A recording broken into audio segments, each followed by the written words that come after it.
यह वीडियो मेरे कैमरे के फ्रंट सीट पीओवी से रिकॉर्ड किया गया एक सजीव सफ़र है। एक साधारण रोजमर्रा की ड्राइव जो नज़ारे, आवाज़ें और छोटे छोटे मिलने जुलने के पलों को सामने लाती है। आप वीडियो में देखेंगे कैसे शहर सी सीमाएं पीछे छूटती है। सड़क के दोनों ओर बदलती जमीन, खेत और छोटे पंडित चाय के स्टॉल मिलते हैं, और कभी कभी अचानक खुलने वाले घाटी पहाड़ी दृश्य जो रूह तक चुभ जाते हैं।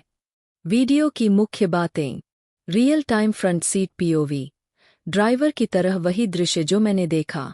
लोकल जीवन के छोटे छोटे झलक, रास्ते की मंडियां, ट्रकों की आवाज और बच्चों की हंसी। साउंड पर ध्यान दें। म्यूजिक नीचा रखें ताकि इंजन, हवा और रास्ते की असली आवाजें बनी रहें। बिना एडिटिंग के कुछ कच्चे पल भी है। यही इस यात्रा की खूबसूरती है।